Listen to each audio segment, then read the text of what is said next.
Hello and welcome to the Free Cheese episode 358. I'm your Joe Dix, joined by Matt Sellner. Hello. The Free Cheese is a weekly video game podcast about video games brought to you once a week by thefreecheese.com. Matt. Well, one, happy belated birthday. Hey, thank you. I appreciate that, time traveler. Two, speaking of which, let's crack open one of these birthday gifts you sent me via airmail. Airmail. Well, it wasn't ground mail, Matt. Maybe it was, I guess. I mean, it fell from the sky. Now, this recommends that if you're pregnant, you should drink this, and if you're sensitive to caffeine, you should think about guarana extract. Matt, you know what I got in my hand. The listeners know what I got in my hand, but I still gotta announce. It's another fine year spent with Pussy Natural Energy Drink. The joke that became... the official drink of E3 presented by thefreecheese.com. Yes. And also the official drink of the Free Cheese presented by E3.com. And I love that completely bought on a joke-ass whim that this turned into... I mean, legitimately... Look, Coke Energy has my heart. But this is like... It's good, and it's not bad for you. You know, so many energy drinks put garbage in it. It sounds like an ad now.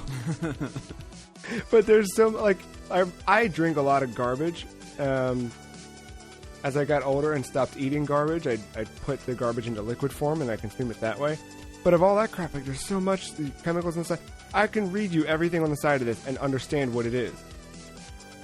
So Can't say that about everything. I couldn't remember your address, so I had to text Katie, and the way I phrased it, I was like, going to send Joe a case of the finest energy drink in the planet that's not Coke Energy. It's good. When I brought it in, I was like, ooh, and she was like, oh, yeah. Like, already. I was like, how do you know? No. Thank you again. I wouldn't... Not a problem. Once again, happy birthday. No, thank you. I'm going to do my best. Warm weather. I know. Yeah, great. Thanks. Forgot about that. I'm sweating at night now. Sweating in the office. Sweat everywhere I go now. Which is not too abnormal, but I'm going to do my best to save you a can for when I see you next. All right, thanks. I mean, no guarantee. Don't thank me yet. I mean, a man can only do so much, but... Well, Matt, we've got a show this week. We've got some video games to talk about. We've got confirmation on that their Xbox event. A new bidder in the WB Games war on crime. I don't know what I'm saying anymore. The hottest latest takes from the Jokers. We've got a little, not tribute, but you know, we're gonna remember Satoru Iwata later on. And Matt, we might even talk on Game of the Year so far. And, of course, the future of our favorite driving franchise. Oh, gosh. I forgot. Well, see, I have, like, headlines written out from our Slack, but I didn't... Right. Yeah, all right. Yes, you're right. Correct. First, Matt, last week we talked a little bit about how I was maybe thinking about playing that mobile game called Sin o Alice. Oh, yes. Sin o Alice, or I don't know how it's pronounced. That is written by Yoko Taro of the Nier games, Nier fame. Sin o Alice it feels like a phone game. And I know that's a really reductive thing to say, but I really, it's got the gacha mechanic where you are, you're pulling whatevers you're opening up a grimoire so you can get a new weapon or character skin or whatever. It's all that like gacha stuff. The actual gameplay itself is you organizing your characters to take them into fights against. It's kind of like you have I think 3 or 4 on the left, and you're usually fighting at least 3, sometimes one big boss on the right. I mean, and it's really mostly automated, like playing for you, but you're kind of interacting and choosing which attacks to use each time. I do like there's a rock, paper, scissors mechanic, and they kind of Pokemon. It's like red, blue, green, and that, and I think it's fire, water, and wind or air, however they call it. it's not super deep, you know. The story is interesting. You're playing as like Alice from Alice in Wonderland, or others who I don't remember. I unlocked them and then don't remember who they are. You can tell how much time I actually like invested in the game. I probably spent, I don't know, hour throughout the week, like just opening it, trying another chapter, seeing if it clicked. That's longer than I thought you were gonna say. Like one morning I woke up at 7 and laid in bed and played it until I started my workday at 8. And then another morning I like woke up and tried it. It just, I kept trying to find like what's the thing, right? It's been very popular in Japan for 3 years. It's finally here. I think I misspoke last week and said 2, but it's been 3. And yeah, it's I don't. The story piece is that you have to go into the books of where these characters came from to resurrect their creators and then kill the creators. And I'm sure there's a really cool Yoko Taro-esque story hidden within there. It's just the way the text is all parsed out. You're getting like a sentence every battle. It's a lot. It's a lot to invest time into, and attention. And I think the stuff is pretty shallow. Now, that said, we talked last year about how revolutionary Mario Kart Tour was when vertical on a subway train. So if I were in a situation where like it was do nothing or play, you know what I mean? And I don't mean that to sound reductive about the game, but like it's hard. Like I'm home 24/7 now, so there's plenty of opportunity to play things I want to play.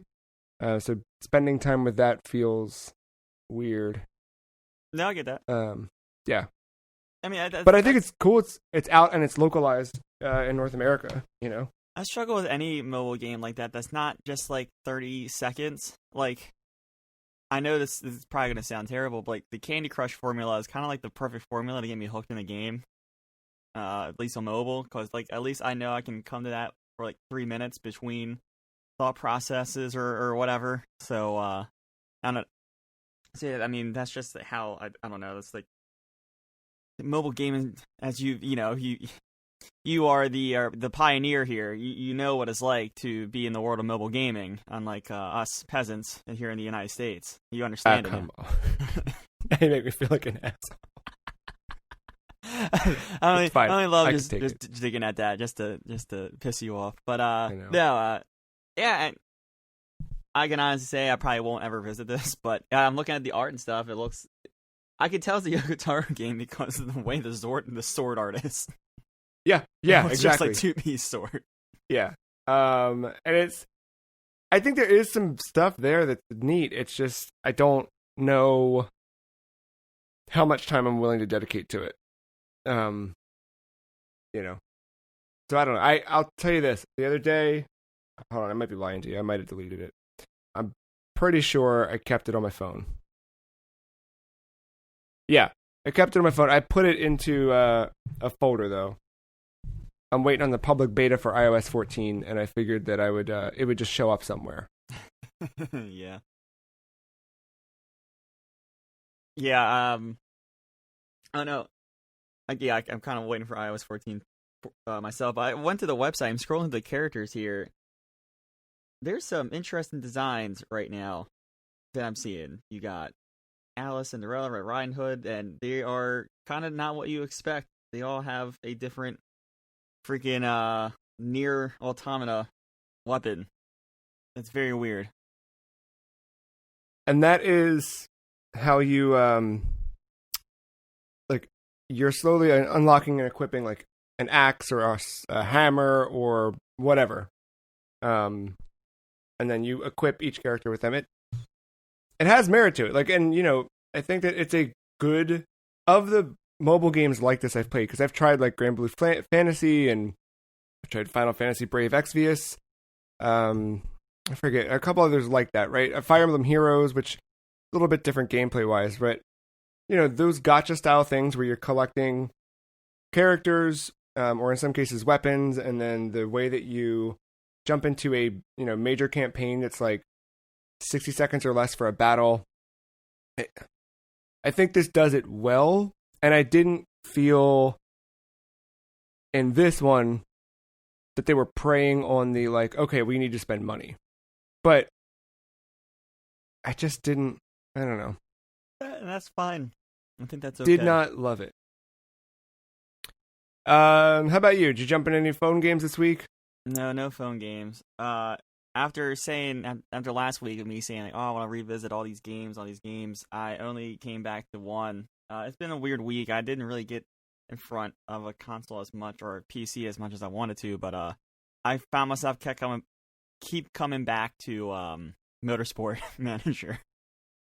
No Disco Elysium? No. I like every time I would sit down, I would just like not be in the mood to read, like just like for hours. So like, yeah, I just got in the goddamn track and just watching cars go around the track while I control their fuel and their tire wear.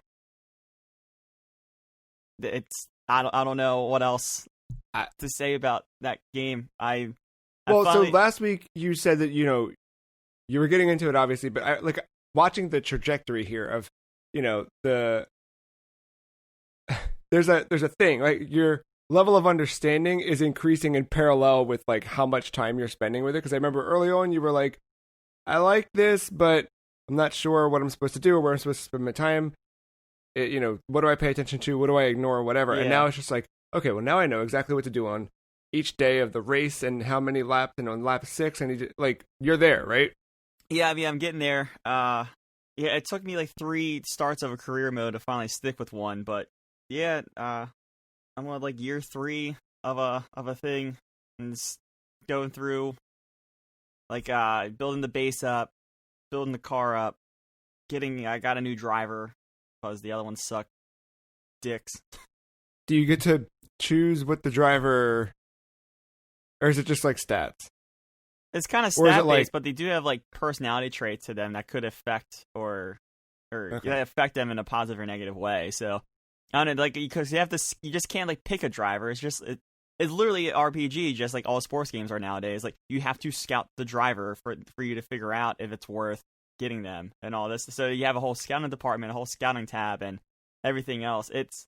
It's wild and deep, but I finally kind of got the rigmarole of what to do, like between races and things like that, and how to save money, and how to address sponsors, and how to get better sponsors, and how to be controversial in interviews, so that way your marketability goes up, but then your chairman probably hates you, so like you can... You're playing the Joseph Fares card. Yeah. Got it. So, yeah, you just give the Eric Andre response of screaming into a microphone. Your chairman's not happy, but the people like it. That you could have Eric Andre as the driver. Like, hit that energy into a personality in this game. Yeah, all you gotta do is just turn rich mix on and high, like, aggressive driving. I feel like you just got Eric Andre. That's Eric Andre, yeah. I know, that's literally been my week, besides the thing you're going to talk about here.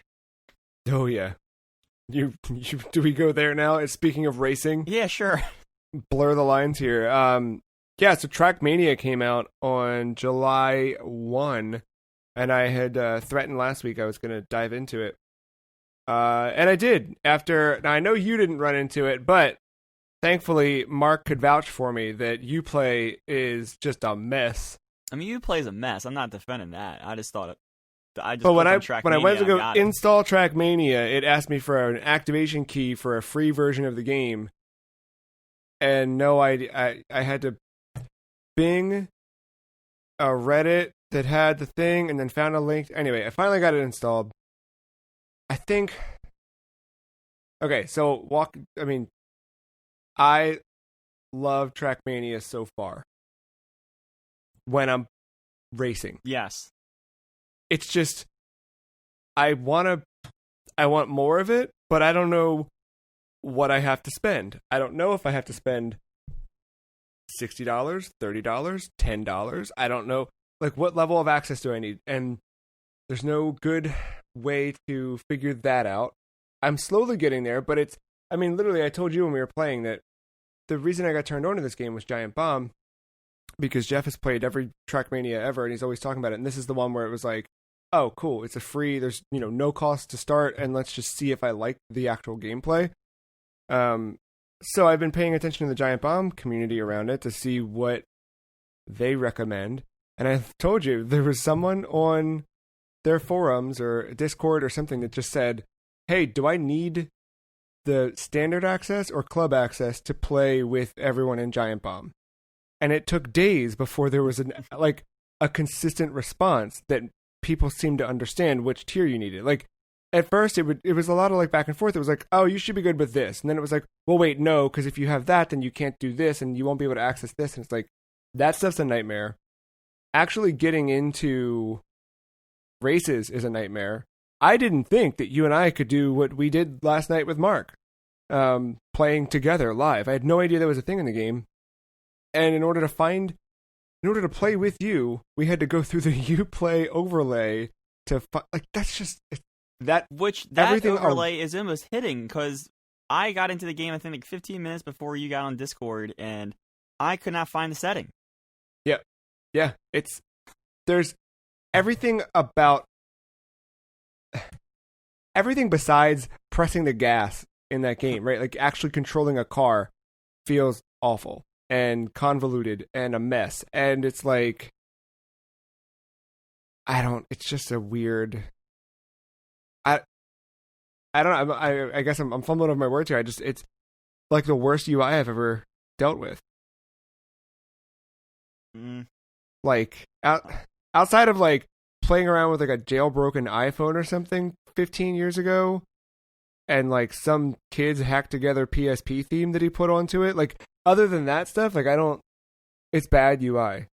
Yeah, I think what's just confusing, like I think it would be okay if you didn't know what the 10, 30, or 60 got you. If there was some easy upgrade path, like oh, all right, so I paid the $10.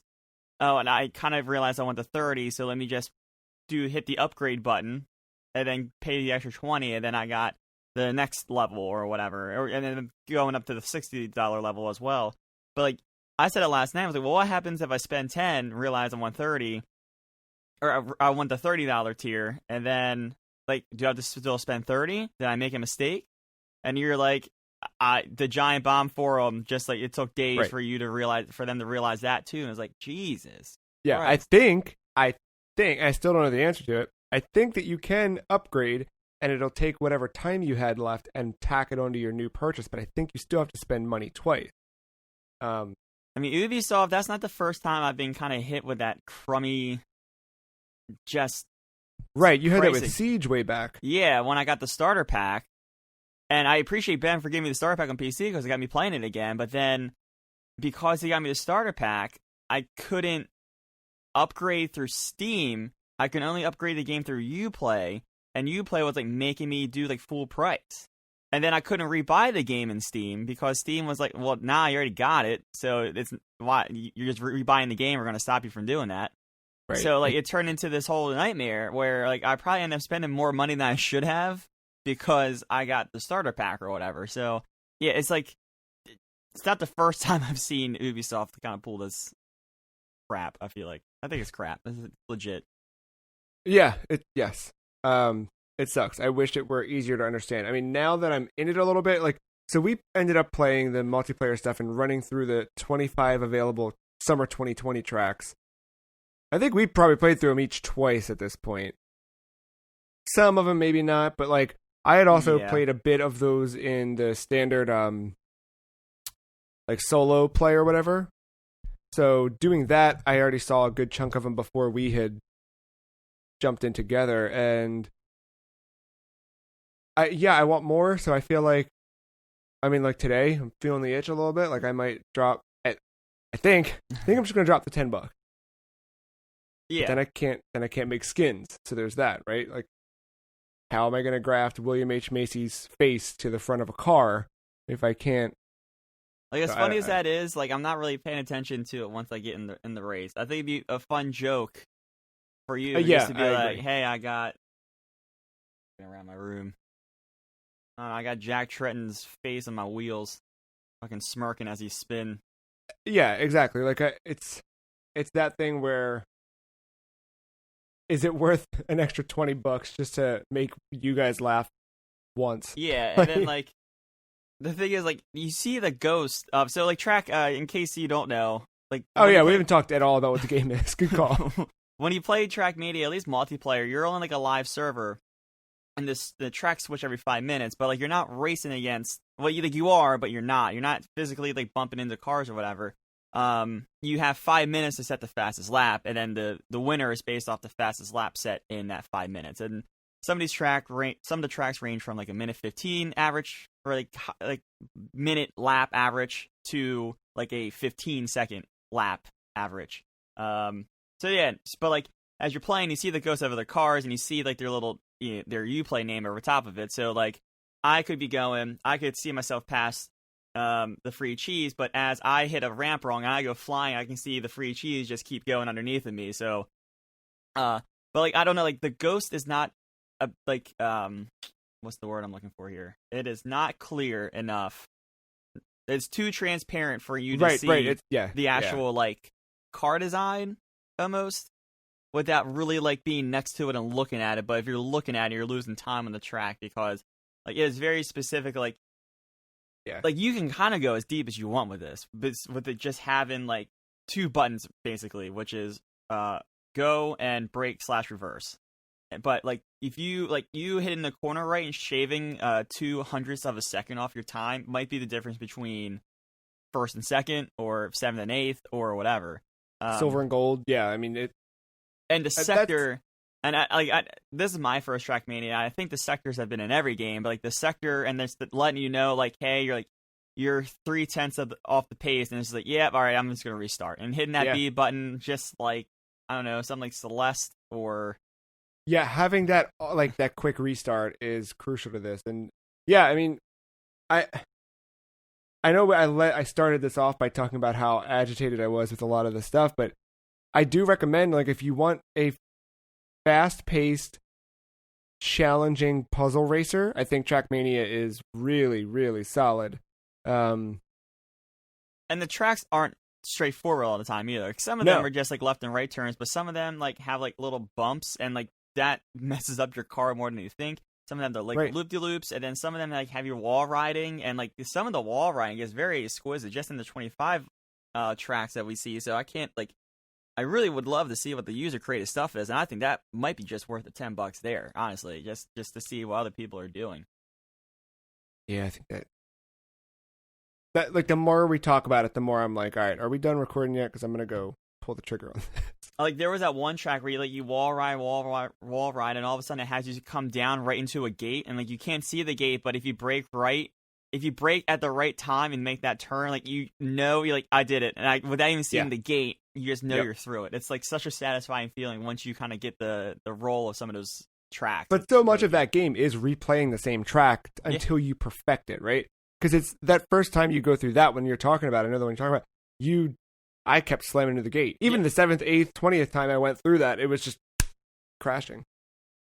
What do you get when you cross the Impractical Jokers with Trackmania? Pissed off Mark. That's a good answer. I was going to say 4.5 hours of sleep. Oh, well.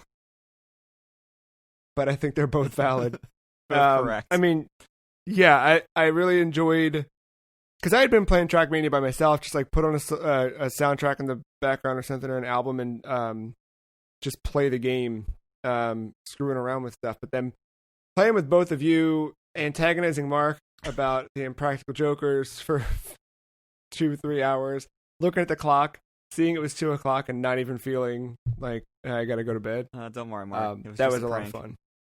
Huh? I said, don't worry, Mark. It was just a prank. Just a prank, bro.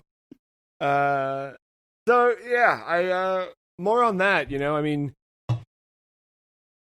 Yeah, that's definitely something if you like texted me or whatever, said, hey, I'm playing, I'll probably jump on. And then probably the next time I get on, it's going to be a $10 purchase. Yeah, I mean, that's inevitable at this point. Just because we saw all those tracks right now. Like, that's the tracks until... I think there's tutorial stuff we can do that'll teach us different, mechanics. Mm-hmm. But from my understanding as well, the game does not have, like, text overlays or anything like that. So the tutorials are... just gameplay, and I feel like I've learned enough through gameplay of just kind of like, wait, how do you? Oh, right, like you. Like my biggest towards the end there, like more in the middle of it, because once we got talking about the IJs, Mm. I really started falling off my lap times because of laughing. But I know like my biggest mistake was like I wasn't braking early enough. I was braking more into the turn and going wide, but like once I started braking like a second before the turn, like that's when I started getting lap times and it felt good. And I was just trying to use that. Like when we came back around to like the tracks that we already played for the second time, like I was just using what I learned into those and not getting first or second or whatever, but improving my lap times there because it tracks your lap times even if like it remembers your best lap from like the other times you played it. So like you can see when you actually improve even if it's not in the same session. Final words for Postman Pete. Dude, how much is it? $30 for me to have to type in chat? All it said is that chat is disabled for starter access. All right, that's good. So $10 gives me that access. Potentially. All right. Because what if you buy the $10 access, the whatever, I forget what that one's called, and then you hit enter and it's like chat disabled for $10 access. I'm gonna immediately unplug my computer, and despite it being really heavy, I'm gonna try to punt it out my window. A broken foot is worth two in the bush. That's what I always say. I also played. So I think that our conversation last week maybe subtly affected me. We talked about the potential increase of video game prices and the justification for that too. It's not that I think we both were on the same page that video games are expensive to make, and there's a lot of people that go into making a video game, and they should all be paid to do that. But even raising the ticket price from $60 to $70 is not gonna make a difference, right? It's just not. And what that's ended up doing in the last decade, and I think I will quote myself from last week where I said that video games have sucked in the last decade. I know it's a generalization, but I think that if you look at, just to double down on something I said in the heat of the moment, I think that if you look at where video games, the kind of generational evolutions that video games have gone through, I think that one of the big ones that happened this time around is and it really happened late in the generation, but the Battle Pass mechanic. But the Battle Pass mechanic was born out of the live service game, which was born out of the complete total integration of the internet into our video games, right? As we started to get more of that, it's natural that this stuff happened. Like you can very much like follow it backwards and see how it all came to be.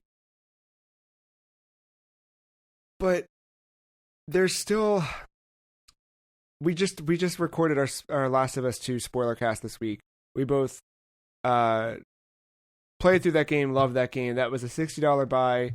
That was a single player experience that had nothing. I think if you wanted to give them more money, you can, right? I think you could have given them the buy the deluxe edition so you get like an avatar or something for your PlayStation, but and maybe a dynamic theme for PS4 that you'll forget you own.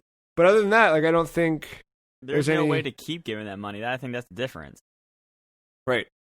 And financially, I don't know how that works out, right? Like these companies aren't always transparent with what is what across the board. So anyway, I don't know if I thought about it consciously or not, but I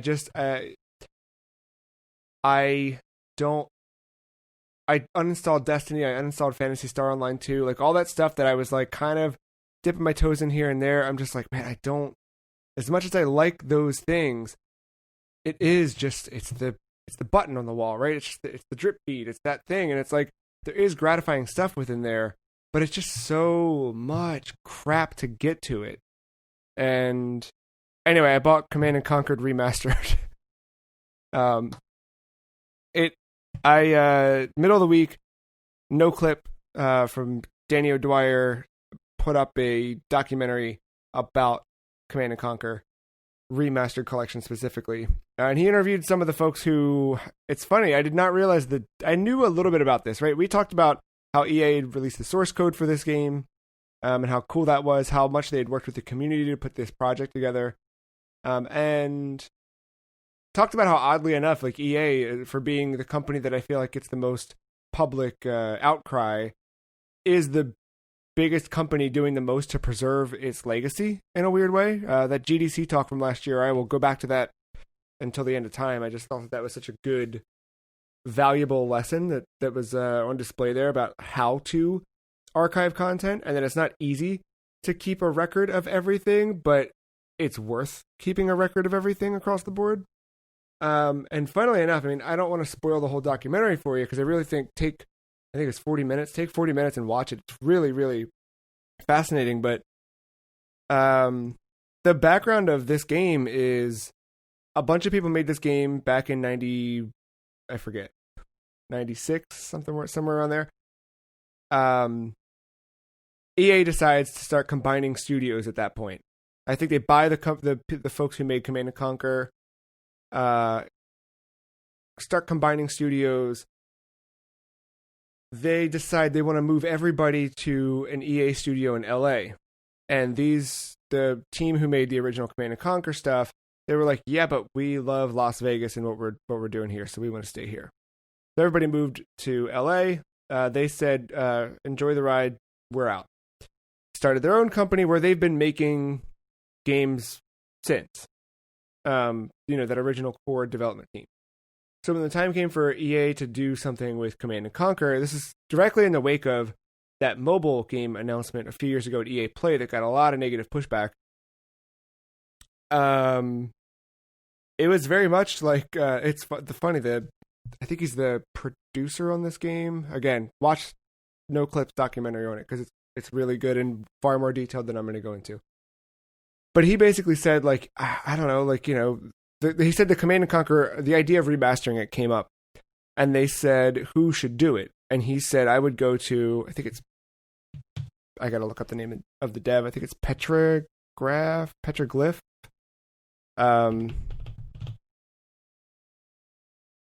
But he said, they should be the ones that do it, because they're the ones that made it to begin with. And Petroglyph Games. And they said, all right, cool, call him up. And he was like, okay, well, like, do I have to go through legal? Do I have to go through whatever? And they're like, nah, just call them and see if they want to make this game. And he said it was just like from the start of getting this project running, it seemed like EA just wanted to just do it, right? Like, there was no pushback, there was no hesitation, there was no questioning, whatever. It was all about, let's get Command & Conquer back on track with its fan base. So what they've done is remastered the original Command & Conquer, which is, the campaign is Tiberian Dawn. And that was 95, sorry, I said 96 earlier. And then Red Alert from 96. They've put it all out in 4K with remastered music. They upscaled the FMV video. And what's super dope about this is they went through, they thought they had found the original source film or source footage for all the stuff when they originally shot it, which is great because then they can convert it, they can up-res it and whatever. Nope. It was just like compressed files that they had used. That's all they had left. So the original stuff was gone to time. Just whatever. Again, they worked with the community on this. Once they announced it and whatever, they worked with community members in a private Discord that they literally talked every day in. Sharing art assets, sharing whatever, and just getting feedback constantly from some of the most prominent members of the Command & Conquer community, and found out through the community that someone had made, and this is not just specific to this game, but I've seen this for other things. I'm sure you have too, with like, I know a big one for this was like Final Fantasy IX, people doing some weird stuff with, but the ability to use an algorithm-based approach to enhance and upscale old compressed video from like the PS1 era of things. So people have been able to take compressed video from a PlayStation disc, use an algorithm that cleans it up, upscales it, does whatever by magic, and makes it look as pretty as possible. So they made that with community tools. I mean, I think one of the main developers on the game used community tools to then make his own algorithm that would do it, but like crazy that they could do that to begin with. But across the board, I thought it was just impressive. Sorry, I've gone on way too long about like how cool I think the package is itself. Um, so here's how this works. I'm watching that documentary at lunch. Kind of eating, watching that, whatever. And I'm like, I could use an RTS. Like, it's been a minute. I think the last time I played an RTS was Halo Wars 2, maybe.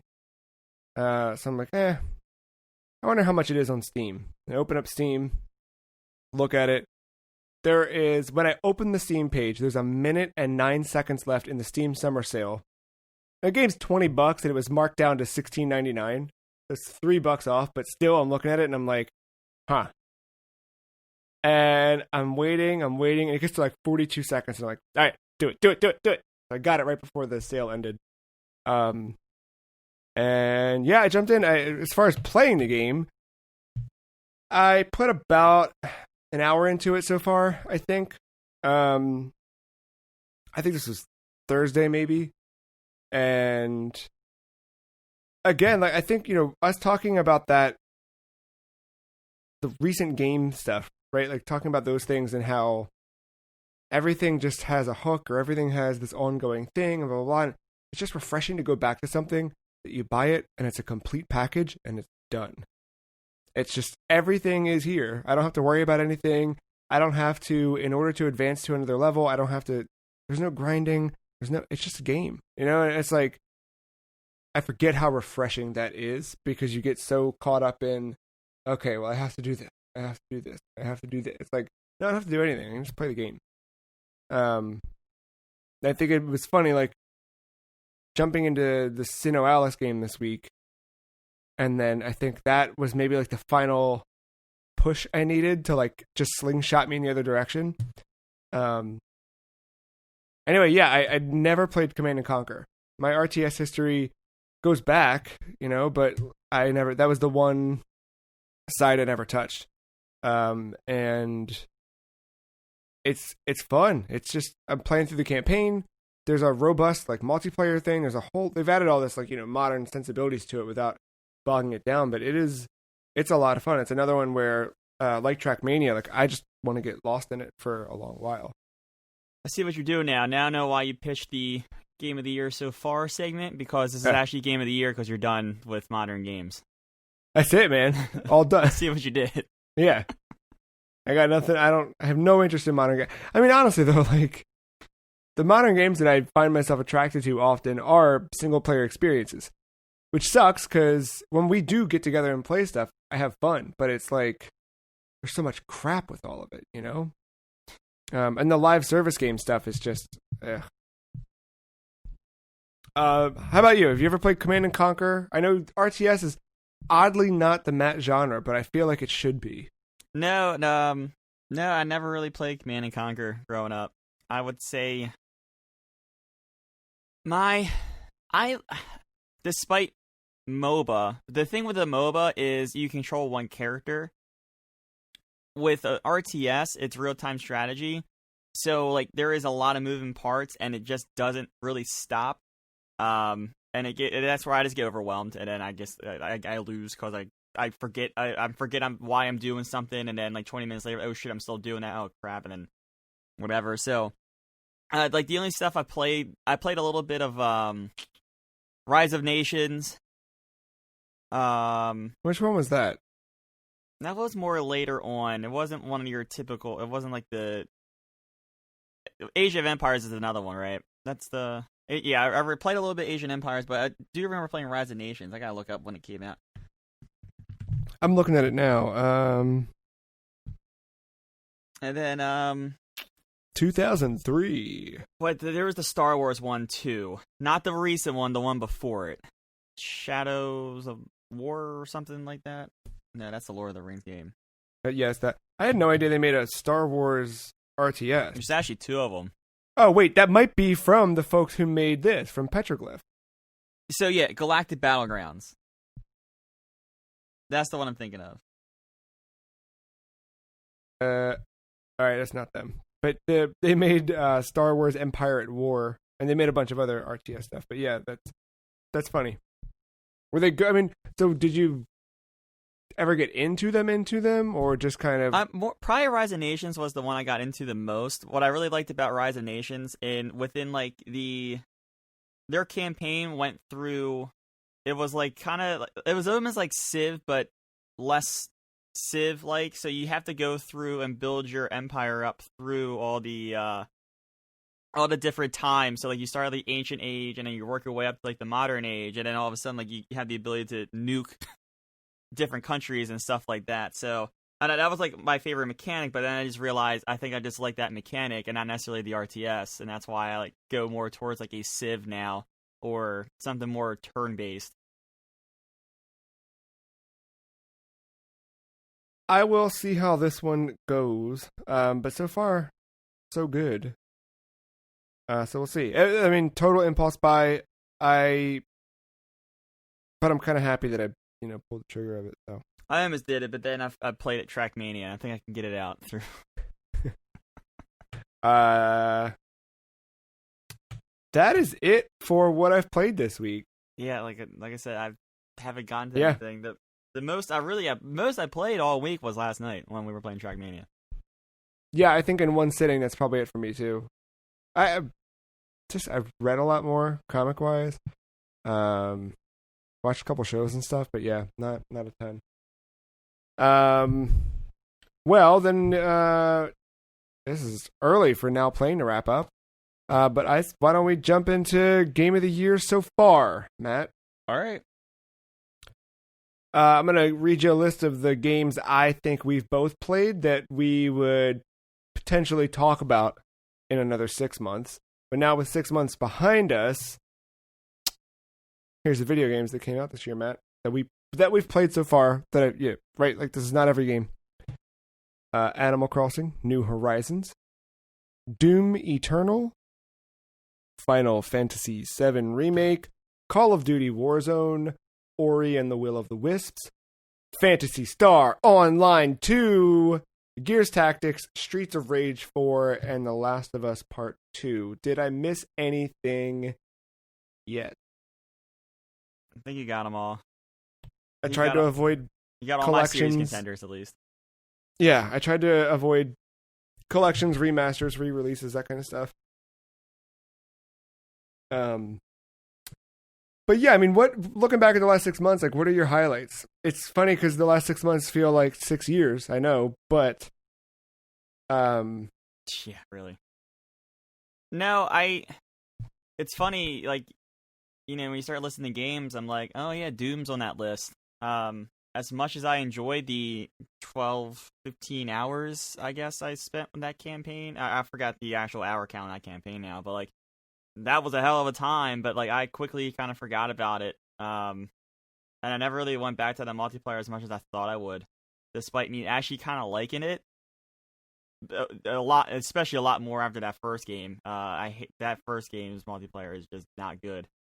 But then no, I had the same with Doom. And then Ori's probably my dark horse in this entire conversation because I did really like Ori. I think it executes its genre quite well. Like, it does all the Metroidvania things. It does them, I think, highly polished. Ori moves in a way that is quicker than I think a lot of Metroidvanias, and that platform, it has such like a big thing. It feels like Celeste, maybe just a hair slower, but then you actually have the combat that Celeste didn't have. And it all combines for this unique experience. It has some side quest stuff that I never got, I never cared for, but you didn't have to do it. And I just kind of avoided it and still had a good time. And if I was around a side quest, I would do it. But, it wasn't like necessary for me to grind out levels to complete the game or anything like that. And then, of course, the storytelling is so simplistic, but it works so well.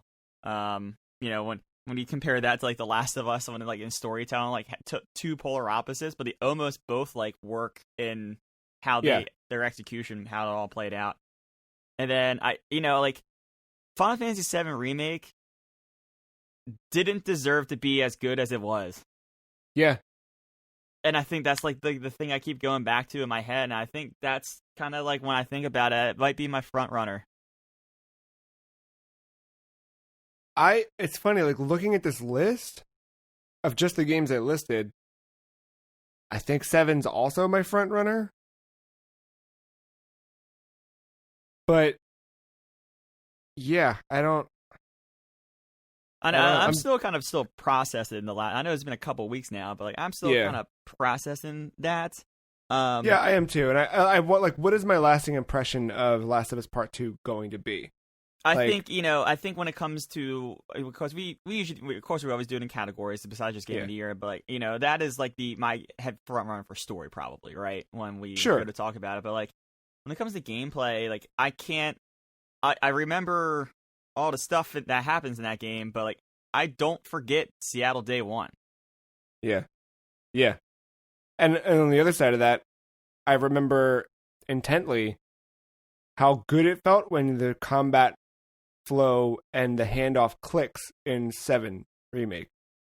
Like that, the way that once you figure out the combat in that to where you're like juggling, okay, let me execute this with Cloud, let me switch to Tifa and throw this thing down, and then we're going to heal with Aerith, and then we're going to bounce. Like, all that stuff was so cool. Yeah, and then like even 7's weakest points were the side quests in those chapters, right? Yeah. But those side quests got you to more battles, and once you get back into the battles, you kind of forget that you're doing a shitty side quest. Yes. So it just led to more of the best part of that game, which I'm not gonna be mad at. Yeah. Where when I look back at Doom Eternal, I remember some minor frustration surrounding platforming stuff. And it's funny because I remember people complaining about that at the time, and I was thinking like, fuck you guys. And now here I am 3-4 months later, and my first recollection of that game is like, oh yeah. I like the which is weird. I didn't think that when it led to secrets. Some of the levels relied on it a bit too much. Like there was one jump I could not hit. It took me like 20 times to hit this one jump. I remember the one. Damn.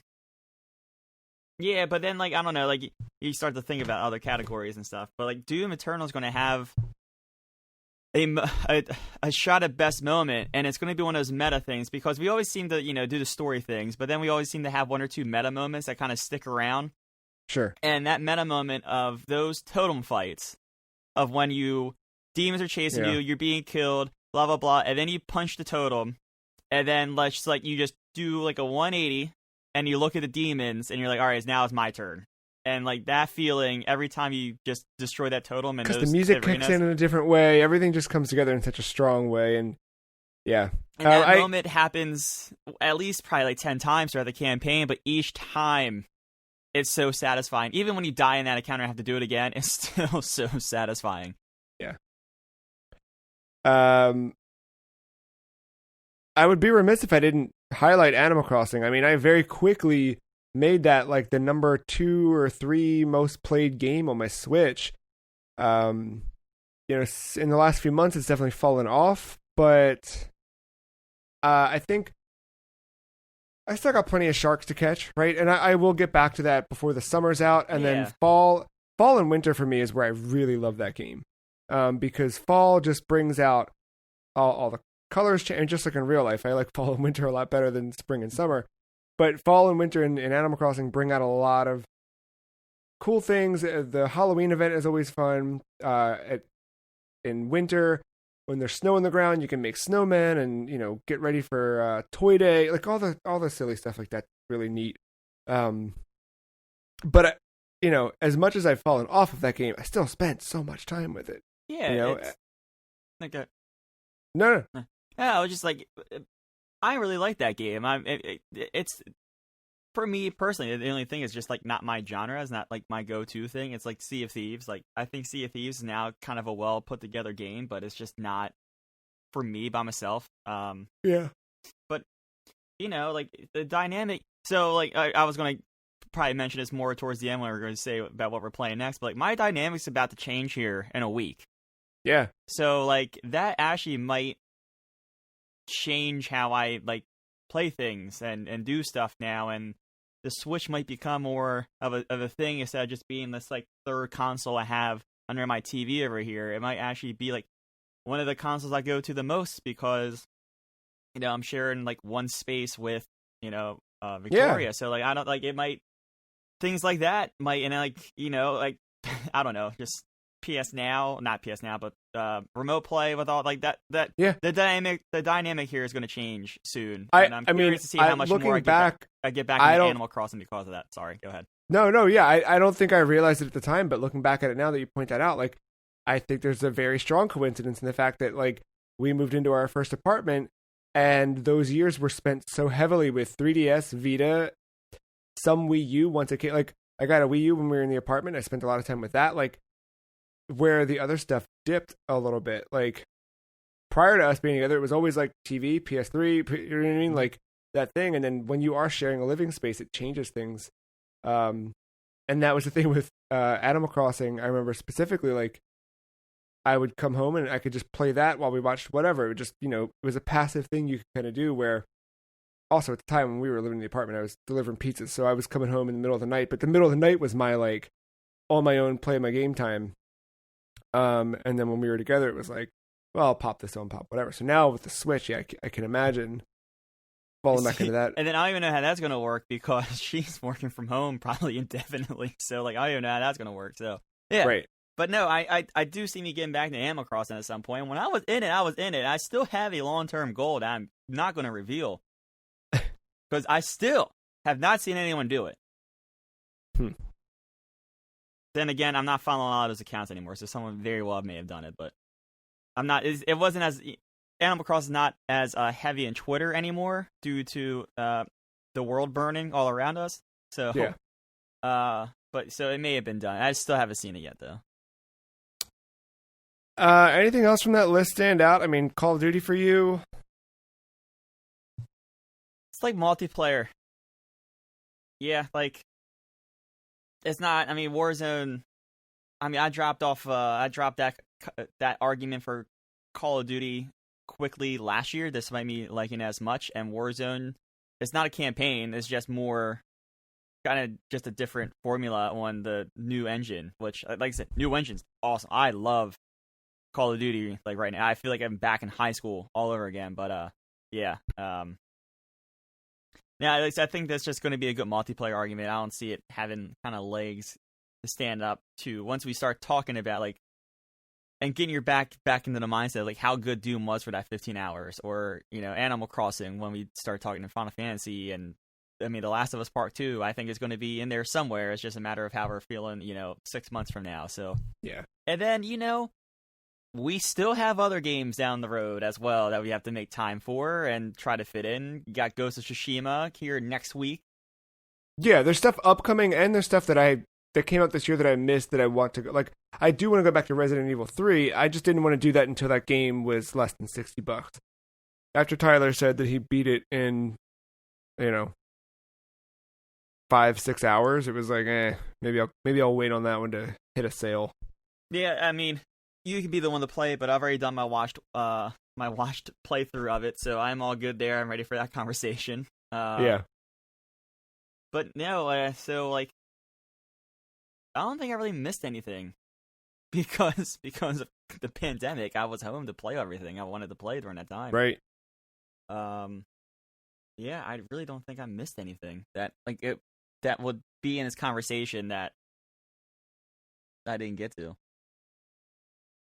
Maybe F1 2020. I don't know.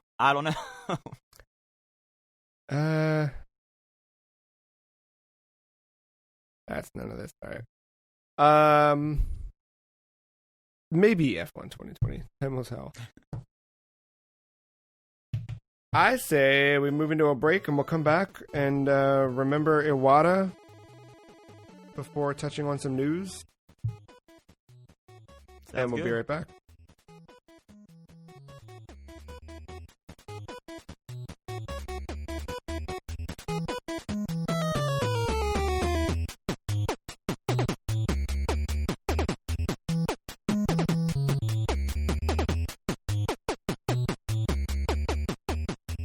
Matt, it's been 5 years since we learned of, well, it's been 5 years since we learned of, but it's been 5 years since former Nintendo president Satoru Iwata died due to complications of a tumor in his bile duct.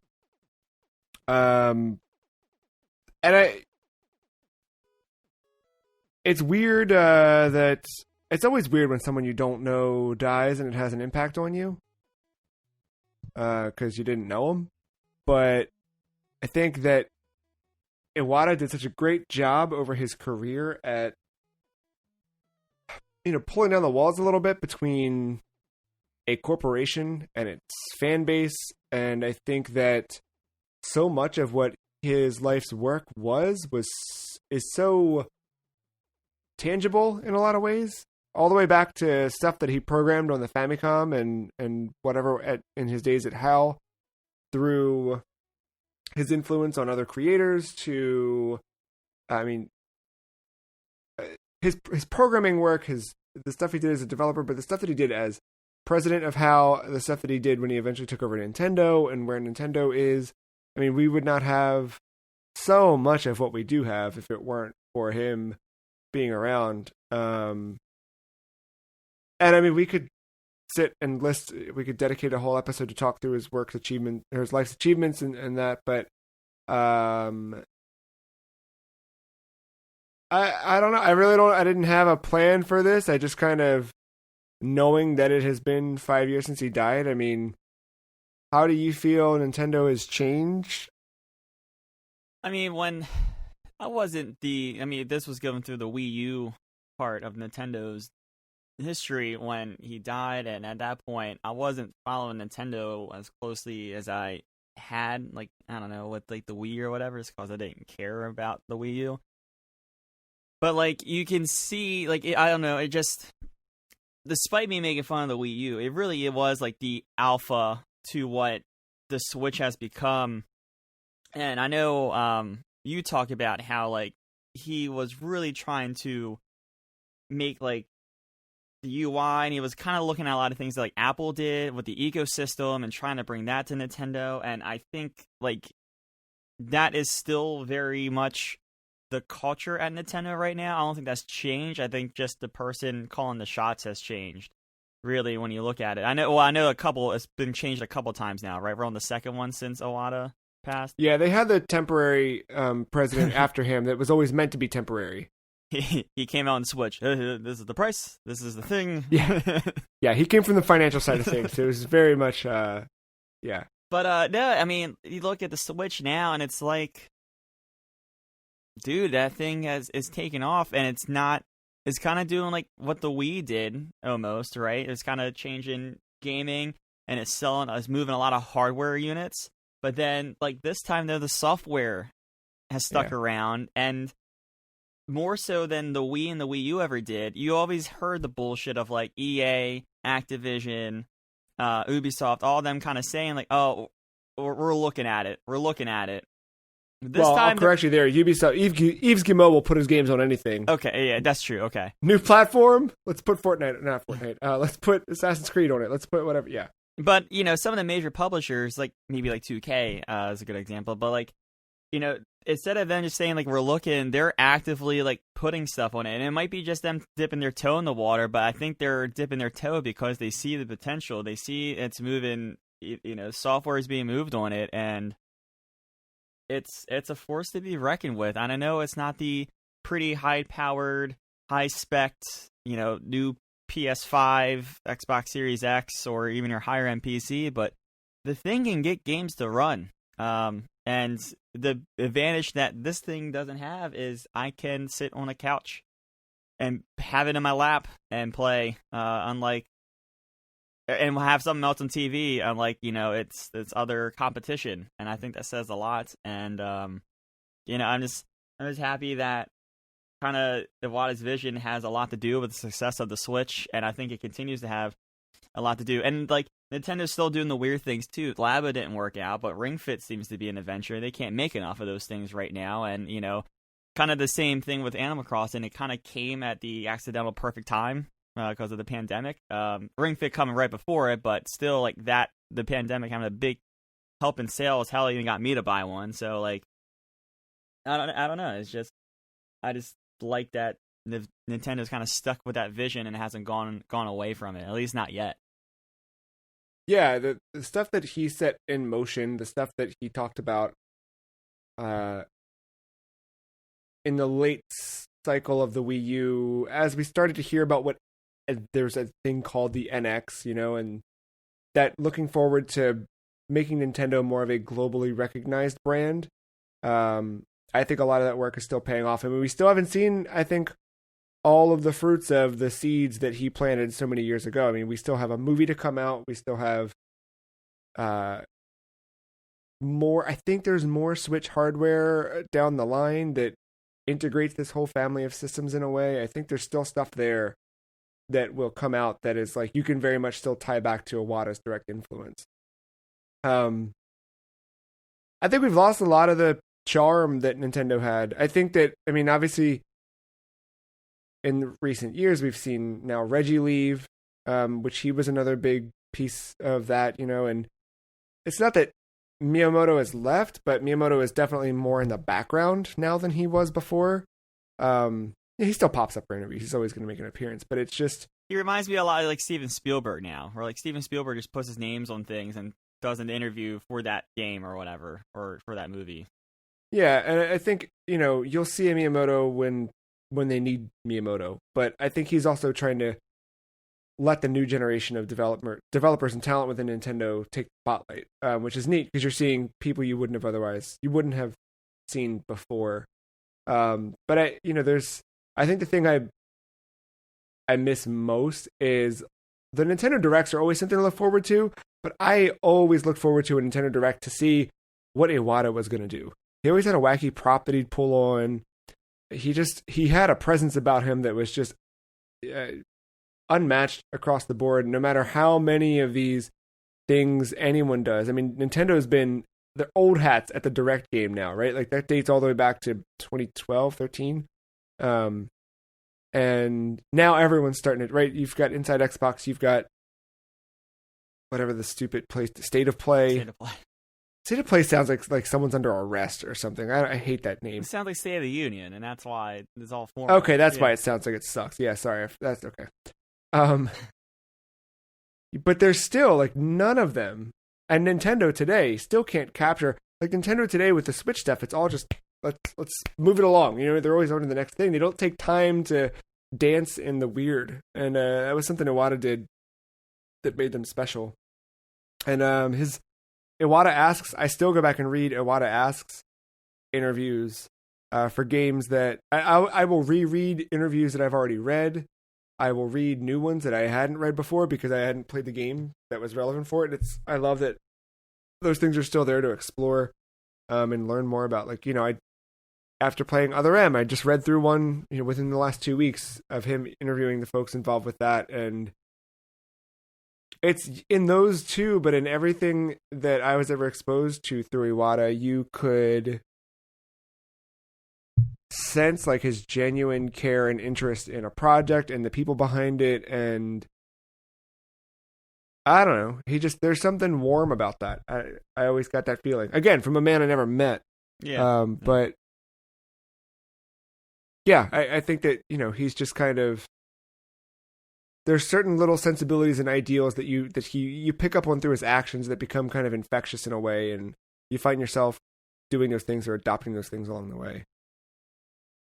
I don't have much more to say than that. It's just yeah, I kind of said my piece. Yeah, it's unfortunate he left Nintendo that way, not like how you see like Jack Tretton leave. Just like it was just kind of sudden.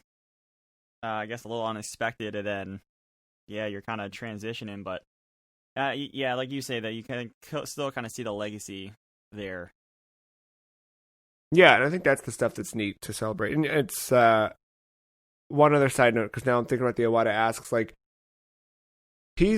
I've gotten into other things because of things he said in Iwata Asks. Like he might make a reference to a movie or something, like, oh, you did that because of this movie or something, and then I'll end up going up and looking up that movie and watching that, and then that takes you down a different path. And it's like, it's cool how much one person can influence you, even outside of just the fact that he was the president of a company, right? It always felt more than that. Yeah, I would recommend going and reading that stuff. Go watch his old GDC keynotes. I think that those are super like heartwarming and inspiring, but also really powerful just oration across the board. Like, it's just hearing him speak You know, he could command your attention, demand your attention, command it. I mean, I don't know, whatever. He's better with words than I am right now, so. Yeah. That's going to bring us to our news segment, Matt.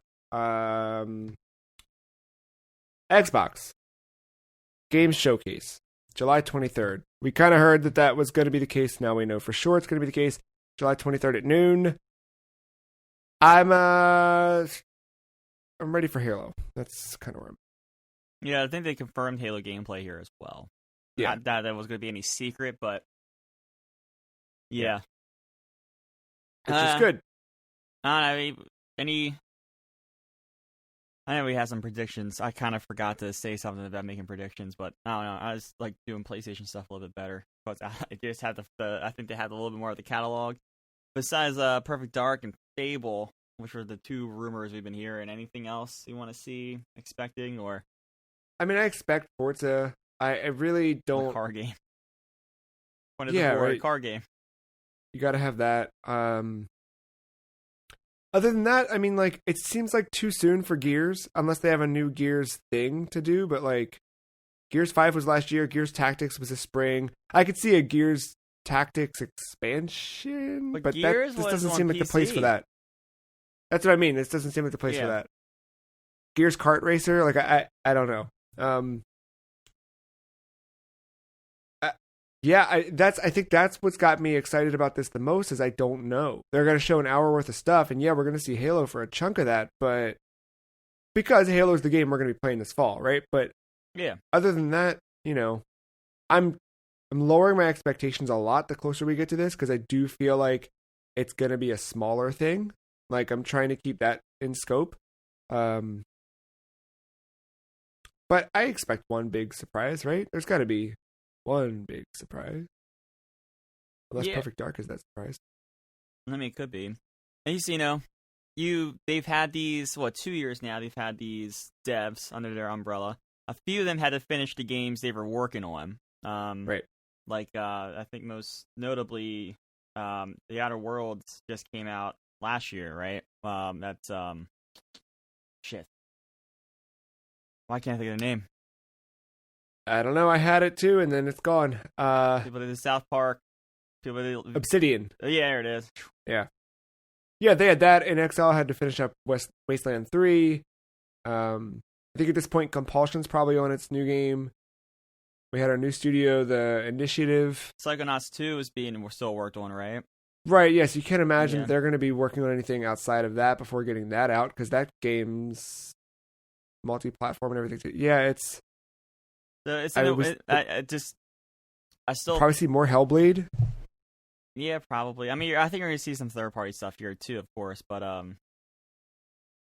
you gotta have some kind of third-party. I don't think there's enough. I don't think they have enough to show for a whole showcase of that. I mean, even PlayStation thing, they had a lot of second-party stuff, and maybe that's what Xbox has to do. Maybe they're bridging some second-party stuff just to kind of bridge the gap for all their teams to be ready. But I also feel like they could fill 30 to 40 minutes of just Halo. I mean, go all in on Halo, and then the other 30 minutes is, trickling out. I mean, you could. Couple other things. But then I like how you said that we're going to see a lot of Halo because that's the game this fall. I mean, think of how much Miles Morales we actually saw. Yeah. So which doesn't. That's it's an interesting comparison because it's I don't know. Yeah, I don't know. I mean, I'm gonna watch it. I'm hoping I'm off work that day, but we'll see. I'm gonna watch it though. That's gonna be something that I'll try to stay away from spoilers and watch it when I get home. Have Victoria turn it on. Outside of a new Xbox event, we also got a look at a new Xbox controller this week, brought to you by my favorite controller manufacturer, and maybe yours too. 8BitDo has worked with Microsoft for a new mini Xbox controller built specifically to pair with your Android phone for xCloud. I really hope that there's a way that this can work with iOS, but out of the box, it does not seem like it's the case.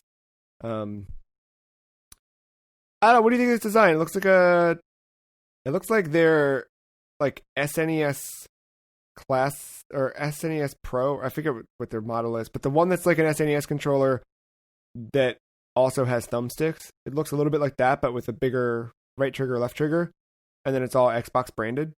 Yeah, I've seen a couple different brands attempt the controller with the holder, like all built into one. And I think this is the most appealing one I've seen. Also, I trust 8-bit. I own that adapter. I mean, but that worked good. I know you like all their controllers, and whenever I've used your controllers, I like them a lot too. So yeah, I know it's not going to work with the iOS out of the box, but maybe you can hold it and I can pair the controller. That's the thing. Like, so when iOS opened up support for PS4 and Xbox controllers, I assumed that anything with an X input would work, but I guess it's not the same because I don't know, but maybe the API just looks specifically for those specific firmwares or whatever. Yeah. But hey, fingers crossed. I think this is no, we're not quite out of the Microsoft water yet. We got a couple more. Halo 3 coming to Master Chief Collection for PC on July 14th. That is tomorrow. I keep thinking about installing these on my PC, and then I'm like, if I want to play Halo, I'm just going to walk down and turn on my Xbox. Kind of where I'm at. But how about you? I know Halo 3 is a big one for you.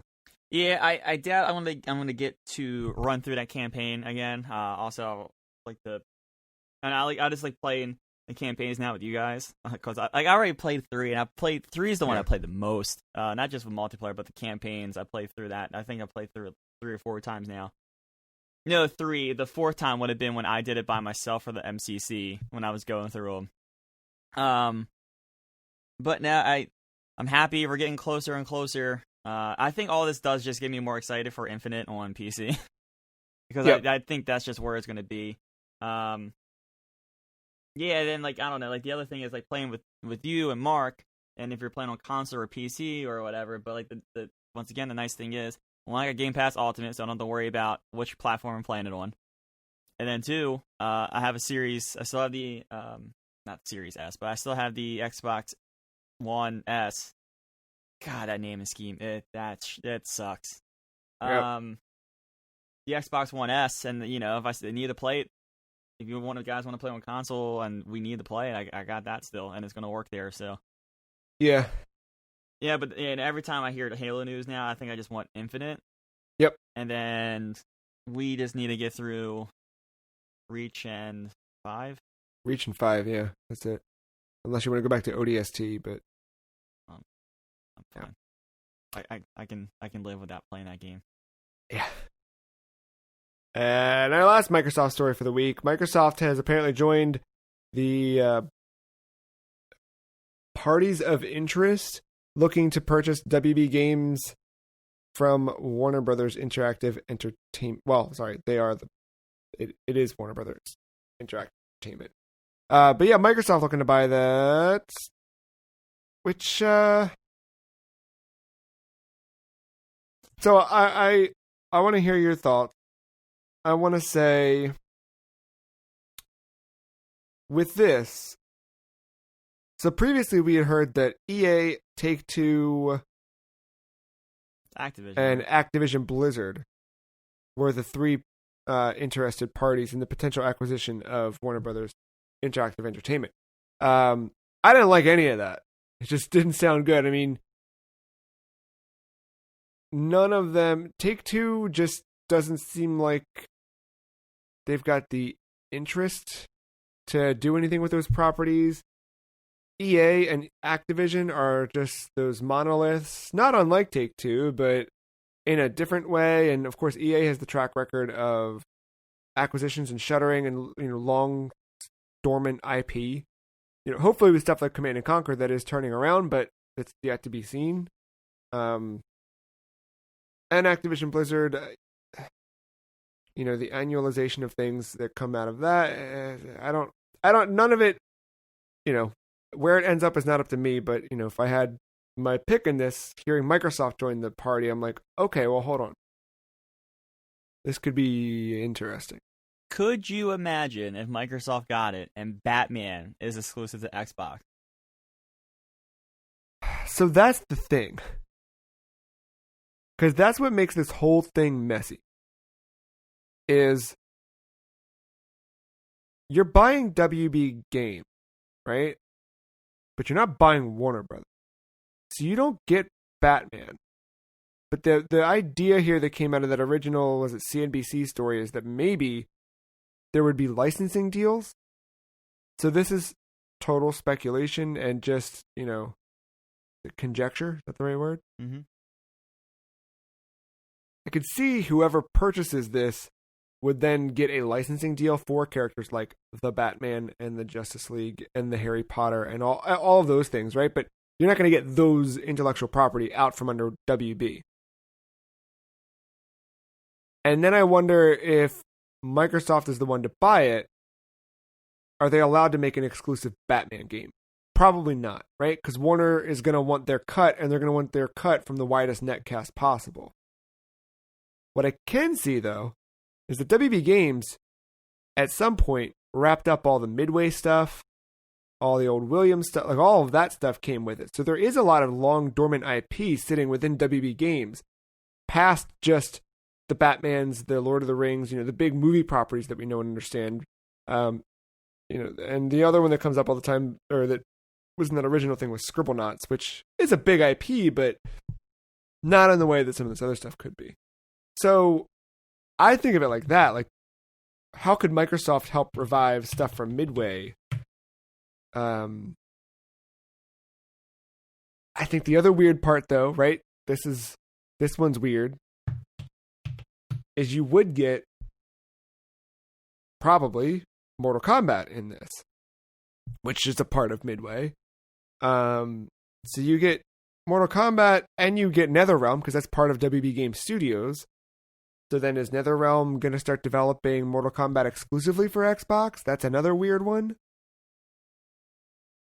I don't know. Doesn't seem like out of the realm of possibility, but also it seems weird. I when you talk about licensing, I think the best analogy to look at is like EA and Star Wars right now. How do you still have that deal going on? I think that's just a good comparison to make. And yeah, that is all multi-platform, but then again, EA is all multi-platform as well. Right. But I don't know what you do. I don't know what that looks. I don't know what, I mean, I know what they do, but like I don't know what that looks like with all the licenses and stuff like that. And it's just such a weird thing. And it's weird to any company it goes to. Microsoft is a little bit weirder just because of the first party thing, but then again, I don't think that necessarily they would feel bad about having to go multi-platform with all that stuff, because they're doing it with Minecraft right now. It seems Nintendo and Xbox seem to be buddy when it comes to some of this stuff. Yeah. Honestly, it's just PlayStation. If they're going to be too, that's going to be a humble pill to have to swallow. Put in an Xbox first party. I don't think Xbox cares anymore. I think Xbox wants to sell you their hardware. They'd love for you to be playing on a PC or whatever, but they don't care where you play as long as you're getting their services, right? Oh, no, I don't think it's a humble pill for Xbox. I think it's a humble pill for Sony to swallow, that they're going to have to sell Xbox first-party stuff. I mean, think about cross-platform. I know that's been kind of swept under the rug because we all have it now, but remember that path to get there was not a good path for Sony, and they were the ones that looked like the bad guy and all that. Yeah. And I didn't forget. And it's to protect the kids. It looks like, Midway, Microsoft, if they, or whoever the owner is, honestly, but, out of this chunk, I think Microsoft might be interesting. Dude, out of that, you've got the likes of Hydro Thunder, Cruisin' USA, Spy Hunter. Some of this stuff is probably already, I think EA already got some of it. Like NBA Jam, I think went to EA already. Yeah, I think they have the sports licenses because the Blitz game came from EA as well. Yeah, Blitz the League went over there. So yeah. but there's still some potential stuff. You know, the cruise and stuff. The Gauntlet games have been WB things for the last little while, so I don't know. I don't know. Maybe a revival of the pinball games. Anywho, time will tell on that one. It's an interesting story. I hope that story closes soon. Like, I hope this is one of those ones where, like, it's getting a lot of buzz right now, and then we don't hear about it for years or ever again. Like, I kind of want this to resolve itself and see what up. I don't know. Well, you have to keep an eye on it, but, like, kind of relating this back to sports, like, agents and owners always leak shit to the press to try to bring up the price or down the price or whatever, depending on what party you are. So, like, you know, someone may be getting fed this information intentionally. It was weird because the initial report was EA, Activision, and the third one, I'm sorry, I can't remember. 2K. 2K. Take-Two. But, like, maybe they don't like the prices, so now they're like, oh, well, let's just throw, maybe they're reporting on Microsoft in the mix, even if they barely said, like, hello, just to maybe try to drive up the price and make competition a little bit steeper. So that's the other thing coming from the sports world that I know is, like, don't always believe what you report on salaries. Just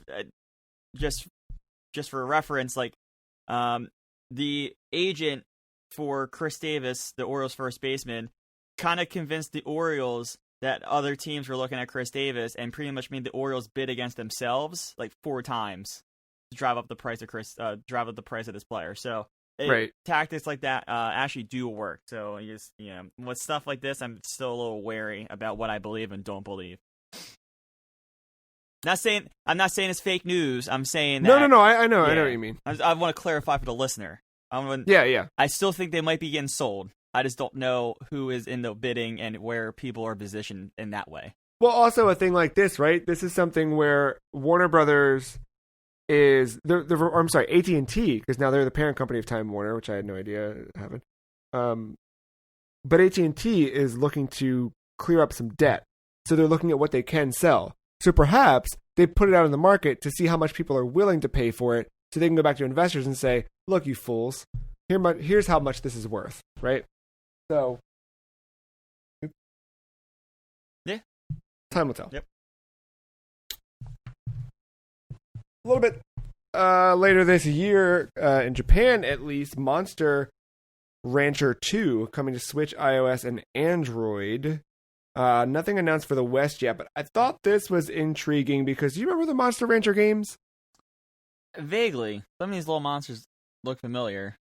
I never played them, but I always thought they were cool reading about it in magazines because this was the one where you would pop a CD into your PS1 while the game was active, and you could generate monsters. And there were exclusive monsters depending on specific things. Like, you put, like, a Beck CD or, whatever, and it would give you a specific, Creed. you could only get that from Creed, which is cool. So again, no word on if it's coming to the West. With it being on Switch and iOS and Android, I can't imagine you're going to be popping CDs in anything, but I had no idea that series was still around or that Koei Tecmo would be trying to keep it relevant. But I wonder, you could do stuff, well, maybe not on Switch, but on iOS and Android, like, instead of a CD, like a QR code. Yeah, no, there was, I like, thought just it was random one of them. ones, though, like, are they just the random ones you see, like, oh, here's the QR code for the menu because we're not, providing menus because of COVID, but then that creates a monster for you. Yeah, exactly. That I don't know if it was Monster Rancher or not. Listeners, write in and correct me. But it was something where you would scan like barcodes in grocery stores. Like, I remember someone talking about like going into a store and just scanning stuff off the shelf because it would generate monsters in the game. It may have been a Monster Rancher game. I can't remember, but yeah, that seems cool. So we'll see what comes of that one.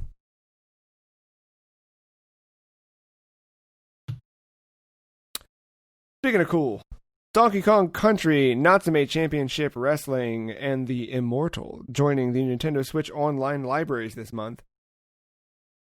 Donkey Kong Country, I don't know what people are going to tweet at Nintendo now, because this seemed like the last one. So, with that, maybe they'll now scream for... Mother 3. Mother 3, yeah, or Earthbound on this thing. Oh, yeah, the Donkey Super Kong Nintendo Country one. 2. But yeah, no, yeah. Donkey Kong Country and Natsume Championship Wrestling coming to the Super NES library of games, and then NES getting Electronic Arts The Immortal. Those are out Wednesday, July 15th. You know, yeah, I just got myself thinking. I would not maybe revisit Earthbound on the Super, like the online thing, but they did a cool remix. I think I'm there. Yeah. I could do another playthrough of that one. I think. Was that 2 years? I can't remember when I did it. Was that 2 years ago? Roughly, yeah. I'm trying to find... It can't have been that long. I'm all the way back in April. And I don't see the last time that they added new games to the service. That can't be right.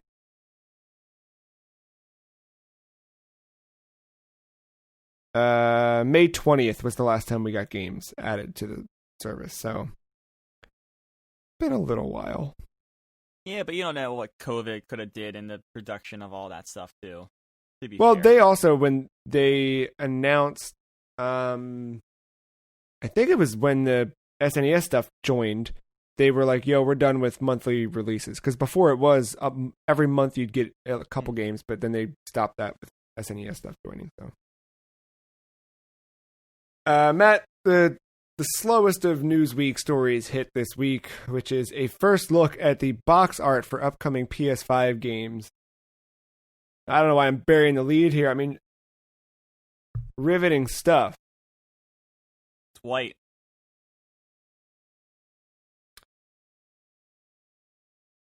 I mean, I guess it makes it stand out against what a PS4 case looks like on the shelf. But number one, why are you fools out here buying discs in the year 2020? Yeah, what's the tile art like on my digital console? You know, that's what I'm saying. Funnily enough, I did that Resident Evil survey that Mark sent. Mm-hmm. And the survey had asked if you plan on buying any of the new consoles and which of the new consoles you would prefer to buy. And they said, they specifically wrote in there PlayStation 5 digital edition, and then Xbox Series X, and they wrote Xbox Series X digital edition if available. But they seem very interested in, does a disc matter to you anymore? It came up, there was another version of that question on there too, something around that, or like, when do you plan on buying a console, something like that. I think we're gonna get into weird territory with, I mean, that's a conversation for another time, but with physical disc and like actual, like, your GameStop pre-order like mattering. I don't imagine so after that Andy McNamara story from last week, several other folks from Game Informer left, and like it's telling me that Game Informer its days are numbered, and that GameStop is, I mean, maybe not GameStop. I'm saying like your pre-order of a game might matter somewhere. Like, I think it will. Yeah, I think like. Oh, you mean because of its physical nature? Yeah. That there will not be as many physical. Okay, I'm sorry. Yeah. I could see that being the case, because they're not going to produce as many anymore. But has there been an industry that has completely converted to digital? Because even CDs and I would say music. But I bet if you walk, I mean, I know for a fact, if I walk into Target, there's still a CD section, and there are still CDs on the shelves. I don't. And I guess maybe not. I mean, you're proving me wrong, but like, I don't know. Like, I think we've moved away from CDs so much. It's just as a culture. Like, when I have, like, my parents not even mentioned about a CD or anything like that. Like, I don't know. But they still have them in Target. and I bet they still have them in Best Buy. That's the only thing that's weird to me, right? Like those are and I haven't been in a Walmart in a long time, but I'm sure a Walmart. I mean, the last time I was in one was this year, but it's been a while. But yeah, I can like I'm sure a Walmart has CDs as well. Like there's big box stores. If they still have them, that means America's buying, and that's still big in Japan too. So thinking of it that way, the physical media stuff over there, Maybe globally speaking, I probably am wrong, but whatever. No, I'm because I'm with you, right? Like in our exposure, and even outside of our limited exposure, just what we prefer. I feel like most people around us, who the hell's buying a CD? But then I started thinking about it. It's like I guess a lot of people are buying CDs, probably, and I guess people stop buying physical media, kids. I guess I don't know. Do what you want. Who am I? Who am I to judge? You know? For $10 a month, no matter pretty much what music provider you use, is $10 a month, and you can get access to a shit ton of music, including ska Polish. Yeah. Sony has acquired a minority interest in Epic Games with a strategic investment of $250 million. The story comes from IGN by way of no other source listed. And Sony president and CEO Kenichiro Yoshida said in a statement, Epic's powerful technology in areas such as graphics places them at the forefront of game engine development with Unreal Engine and other innovations. There's no better example of this than the revolutionary entertainment experience Fortnite. Throughout our investment, we will explore opportunities for further collaboration with Epic to delight and bring value to consumers and the industry at large, not only in games, but also across the rapidly evolving digital entertainment landscape. Epic founder and CEO Tim Sweeney added, Sony and Epic have both built businesses at the intersection of creativity and technology, and we share a vision of real-time 3D social experiences leading to a convergence of gaming, film, and music. Together, we strive to build an even more open and accessible digital ecosystem for all consumers and content creators alike. Sick. Yeah, I think Sony's just strategically putting money into, a company that can help them. I think like when this was later updated by a couple different outlets, I think some skeptics, because Tim Sweeney did say during that Unreal thing that like there's no secret negotiation, like this is 100% like the things we're able to do, right? All that stuff, and then this deal happens. People were a little skeptic, but he said that all this happened as a result of the tech demo, not necessarily was ongoing during the development of tech demo. Yeah, the one that the IGN article has Tim Sweeney replying to is some kid with an anime avatar, so that should tell you everything you need to know. But still, no, it's fair, because he did come out and say, like, it was weird that Unreal did the PS5 tech demo. I still think it's weird. I still think it's weird. So I think that's a valid question, or a valid concern, even if it is coming from someone with an anime avatar. No, I know. I think the gut check, quick reactions to call someone a liar or say that this is maybe outright lies. Everyone's just so reactionary. Everyone's got a hot take. Here's my hot take, Matt.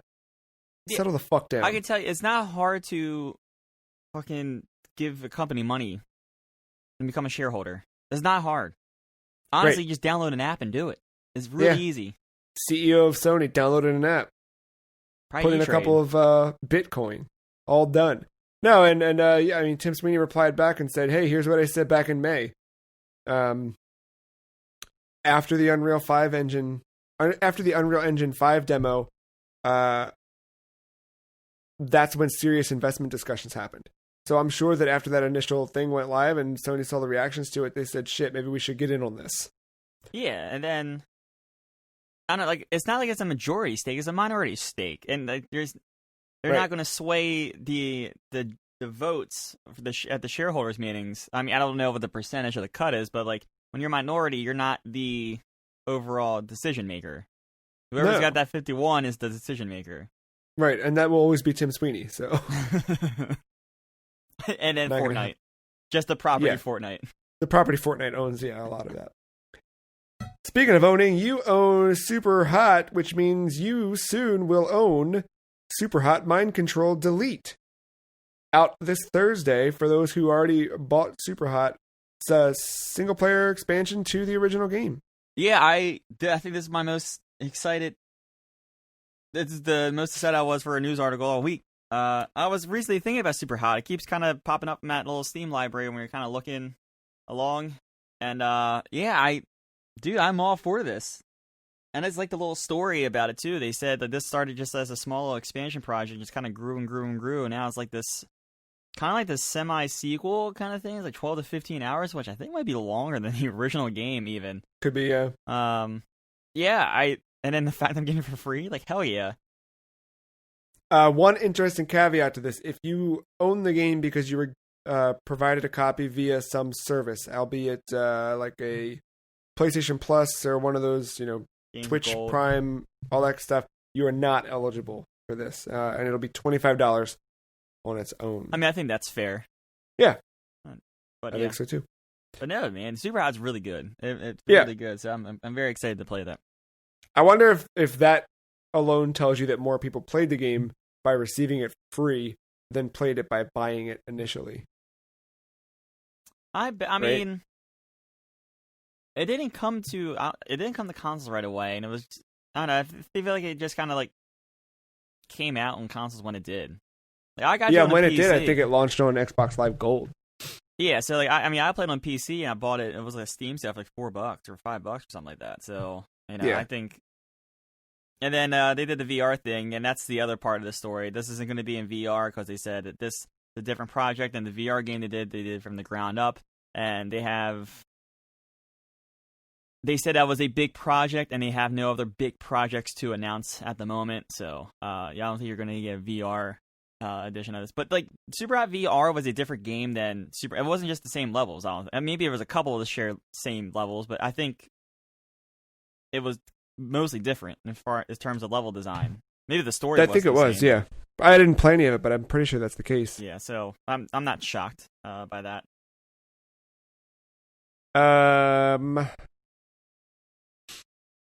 A Network's Tetris mobile app has now launched a new daily game show called Tetris Prime Time. So you get to compete in a live tournament and win cash prizes. Does not say anything about Scott Rogowski hosting, That's but the first thing I thought of. Every night at 7:30 p.m. in different anchor cities around the globe, you kind of play for a chance to win a share of a $5,000 cash prize pool. Weird. Yeah, maybe we'll try that. I hate Tetris on mobile, so I probably won't try that because I think the controls suck. I'll try it. I'll let you know. And then that leaked mobile game called Crash Bandicoot Mobile is now... I'm sorry, Crash Bandicoot Mobile... Or what is it called? Crash Bandicoot On the Run? Yep. Ugh. Now officially announced. Crash, man. Crash is back? Is that the idea? It's about time. Yeah. This is coming out of King. And there was a soft launch earlier in certain markets and everything, but now wider launch set with no date in mind. I was recently on the Crash Bandicoot subreddit, and someone posed this awesome idea for gameplay because It's About Time might like incorporate time traveling with all that. They said that there could be a bad Crash Bandicoot as like a end boss. Oh, interesting. And I was like, oh, I would love that actually. Like a Dark Samus, but it's just Crash with red jeans or something. I don't know. Jinko jeans and a red backwards hat. Yeah, there you go. Yeah, and clown makeup. But no, I think Endless Runner and mobile kind of makes sense. I think it's free, right? So I guess I'll play it. Crash. It's one way to look at it, I guess. Sure. So we're recording before this is officially shown off, but Far Cry 6 has been confirmed. Stars Giancarlo Esposito as the main villain. And yeah, y'all know more about it than we do right now. Yeah. Once again, Ubisoft can't keep a secret. Yeah. Not shocked. Maybe this will be mentioned more, but something that someone pointed out when I was reading more about this, I think on Reddit or Twitter, one of the two. Someone referenced the scar on the eyebrow of the kid, and then referenced the scar above or Vass's eyebrow from Far Cry 3. I think she's a prequel. Yeah, so it might be in a same universe kind of thing. Interesting. So I don't know. That's something that will be maybe, if it's not a thing at all, if it's something that's going to be revealed in the game itself, or they might even talk about it a little bit at this Uplay thing. Is that what you play forward or something like that? Ubisoft Forward, yeah. Then another Far Cry, another thing. I know Far Cry 5, when they lean more into it's an open world, it's goofy, instead of more into the story, it kind of turned me off. I kind of hope they did the opposite this time around, but we'll see. Seems like it has a heavier tone behind it, but yeah, but 5 did too. I know, so we'll see. I think, Matt, that is all of the video game news for the week, which brings us to a couple of weird little headlines before we wrap up. Looks like Warner Brothers not done making headlines this week. A Gotham PD show set in the same world from the Batman, the upcoming movie starring Robert Pattinson. Gotham PD series. So like Gotham? I guess. It's coming to HBO, or it's ordered at HBO Max, so they'll work on it.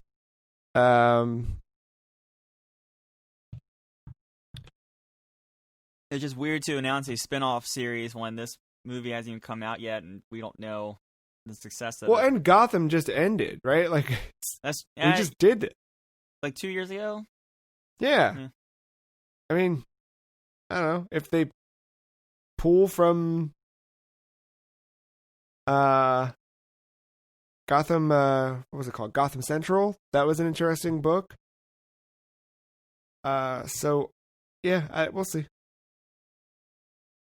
I'm more intrigued by, stuff like the Justice League Dark show / movie. I don't know what else. There's other things I'm more interested in seeing, but... Oh yeah, this Variety article has it. Fox aired the drama series Gotham from 2014 to 2019 for 5 seasons and 100 episodes. Yeah, it just seems like, all right, I guess now you can do one and say fuck. Oh, let's just retell the same story with different writers. All right, here we go. I mean, granted, like the Gotham show was...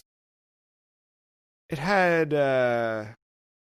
It went in some directions I didn't anticipate. Like, it was a little more, like, cheeky and... I don't know. It didn't... I don't think it had the serious crime weight to it. Like, I'm not going to go as far as and say it was like the Schumacher Batman Forever and Robin and Batman and Robin movies, but, like, it definitely, like, danced around those in ways. It tried to be serious, but it was on Fox. It was just, like, it was soft. I don't know. So I can see them trying to chase after, like, a hard-hitting, gritty-ass HBO, Sopranos style, whatever. I don't know. Well, they could. Maybe HBO, like, mature umbrella behind it. Yeah.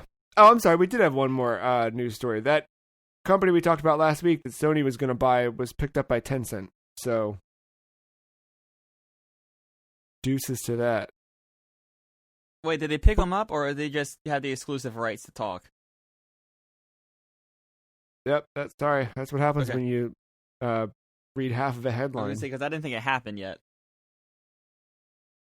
So Tencent is the only company that can negotiate with Liu Technologies regarding a possible acquisition for the next 3 months. And I guess if an agreement isn't made by then Sony can start making some push. Back to the free agent market for Liu. And our free agents in the Fast and Furious franchise are looking to find their way to the moon, Matt. Woo! As Chris Ludacris Bridges insinuates that Final Fantasy IX. What? Nope, not Final Fantasy IX. Look, man, FF, you can't. Fast and Furious 9, or F9, as I like to call it, might be going to space. What the fuck? No, dude, bring it on. Could you imagine Dom driving that, And the Charger, low gravity on the moon? I don't know. Well, they'll do some stuff. I mean, I figure that's where it's got to go, right? They just keep escalating and escalating and escalating. So Dom is definitely going off the moon on a ramp and landing back in Earth, right? That's how this is going to end. That's the big fucking stunt. But here's the thing. When I told you.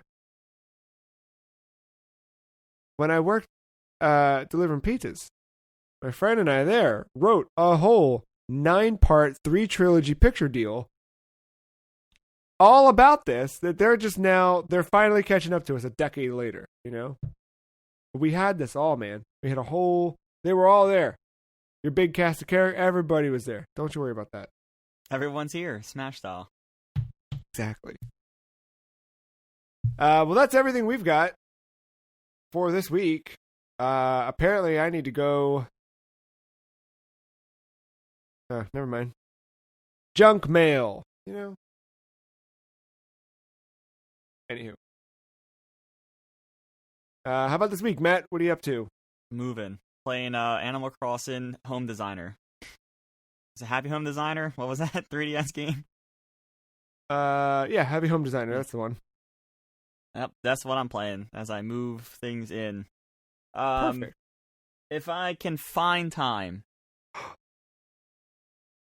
Good? Yes.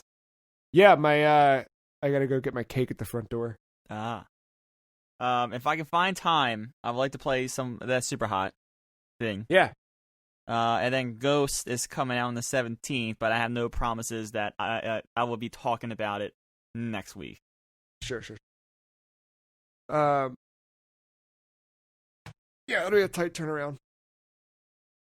Well, we'll definitely. I mean, literally, I think minutes after this, once I get podcasts cut together and whatever, I will be on Trackmania. So, there's that. I might be joining you, to be completely for the honest. week. Yeah, I'll let you know. And other than that, I do want to dive into Command and Conquer a little bit, and I don't know. I'm just gonna hang out, man. Fucking no stress, no BS. You know, that's what I'm saying. Yeah, bro. I'll be sipping on pussy all week. I can tell you that much. I kind of want to go crack another can today, but that'd be my third one for the day. So maybe that's. It was all natural, thank God. Well, yeah, of course, and only 98 calories a can. Well, that's it. If you like this episode, you can find it and all of our other episodes on the internet, specifically at thefreecheese.com. You should, if you've played through The Last of Us Part 2, go listen to our Last of Us Part 2 spoiler cast, because I think it was probably one of the best conversations I've had in a long time, and I think also one of the best products we've produced as the Free Cheese in a long time. There's a lot of heart behind it, I think. So go listen to that if, of course, you've completed The Last of Us Part 2. Twitter, if you wanna. The Free Cheese is at some Free Cheese. The Matt is at Mattias131. I am at the Free Cheese. I just figured out how to automate tweets to a Discord channel, so I don't have to worry about the push notifications telling me there's a Nintendo Direct. So I think I can finally get Twitter off my phone for good. Other than that... So that's what was happening on the Discord. Got it. Yeah, I'm trying to figure out a way to get Twitter completely out of my life, but the one thing I need it for is to know, to the minute, when's there a Nintendo Direct coming. And I can't sacrifice... I thought I missed a Nintendo Direct that day.